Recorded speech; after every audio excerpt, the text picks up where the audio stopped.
राधे राधे महाराज जी। महाराज जी, आपने बताया कि मनुष्य जीवन का ये लाभ होता है कि अच्छे कर्म, पूजा पाठ एवं नाम जप से नियति में परिवर्तन किया जाता, परंतु नियति का ऐसा कौन सा भाग है जिसको परिवर्तन नहीं किया जा सकता? प्रारब्ध भोग, अशुभ प्रारब्ध भोग।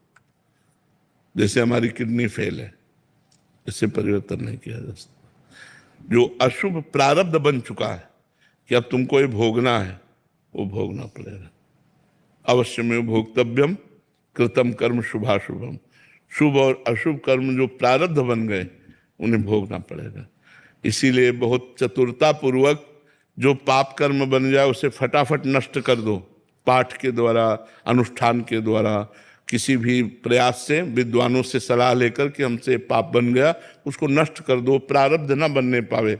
अगर प्रारब्ध बन गया तो फिर भोगना पड़ेगा। कैंसर है, किडनी फेल है, हार्ट फेल है, ये नाना प्रकार के दुख, बड़े बड़े दुख आ जाते हैं और उनको बड़े बड़े संतों को भोगना पड़ता है। जो खूब भजन करते हैं उनको भी भोगना पड़ता है।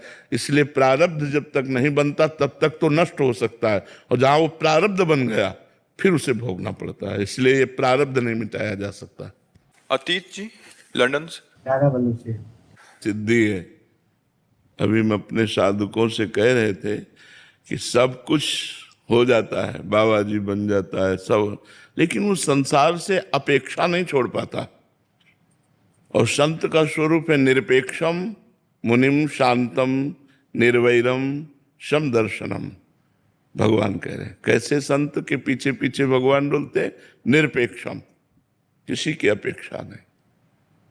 वो भगवत स्वरूप से प्यार करते हैं, पांच भौतिक शरीरों से प्यार नहीं करते। वो भगवान के प्रेम में डूबे रहते हैं, इसलिए किसी से कोई अपेक्षा नहीं रहती।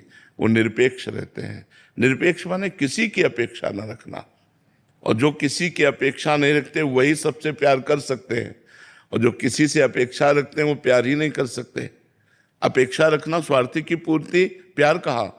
और तभी तो सर्व मंगल जगत का वही संतों के द्वारा होता है जो निरपेक्ष होते हैं। जो अपेक्षाकृत जीवन व्यतीत करते हैं उनके द्वारा थोड़ी होता है। जो अपनी आवश्यकताओं की पूर्ति के लिए अपेक्षा रखते हैं उनके द्वारा जगत मंगल नहीं होता। जगत मंगल उन्हीं के द्वारा होता है जो निरपेक्षम मुनिम शांतम निर्वैरम सम दर्शनम।